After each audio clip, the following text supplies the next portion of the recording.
how come you don't get along with the CEO? Well, he's arrogant, he doesn't listen, just blame, blame, blame, blame. Their fault. It's their fault, they're not policing their people, they're not doing the best work. So you can imagine what the morale was like on that team. They were getting the worst resources, the worst support, the worst projects. People were leaving. We know that this guy might not be ideal to work with. What can you do different? How can you take ownership of this relationship?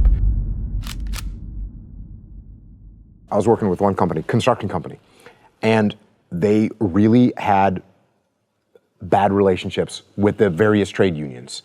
And things were not going well at all. And of course, when I asked them why they were behind on the project, why some of their quality work wasn't where it was supposed to be, they were failing some inspections, their attitude was, well, it's the union's fault. These various trade unions, it's their fault. They're not policing their people. They're not doing the best work. They're not sending us the right people. And they just blamed the unions, which meant they didn't have any power to do anything. So my first question was, well, how's your relationships with the unions? And of course, their answer was, it's terrible. Oh, why is it terrible? Well, they have a bad attitude, et cetera. They went down the list. Their fault. Yes. So we discussed what taking ownership looked like in that situation.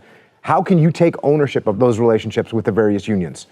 What does that look like? How can we progress forward? We talked through that and we started to apply those relationship building methodologies. They did it. They rebuilt the relationships with the unions, and they were literally able to turn the project around. And it was a massive project. And that is because instead of them blaming the unions, they took ownership themselves and fixed those relationships. And now the unions and the corporate office worked together to complete the project.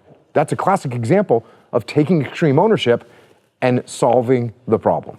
And we have countless examples of this. We've worked in every industry you can imagine. One of my favorite examples was a particular lab that we worked with. They have a bunch of labs across the US, and this one particular lab for 5 years in a row was ranking last every year in the employee engagement survey. So you can imagine what the morale was like on that team. They were getting the worst resources, the worst support, the worst projects. People were leaving, they had really frictional relationships, and there was one guy on that team.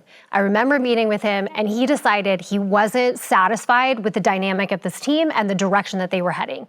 And he showed up one day with a book on his own accord and said, let's get together with a few people. It wasn't even everyone that he could get on board. It was a handful of people, and he said, let's do a book club. Let's go through this content together. Let's try to impact the team's dynamic from our standpoint, a handful of people. Mm-hmm. They read the book, Extreme Ownership. Oh, it's a good book. They read the book and they started to make changes. And what happened was they made so many changes, just a handful of people within that team dynamic, the parent company noticed and said, what's going on over there in this particular lab? Across the US, 1 of 7.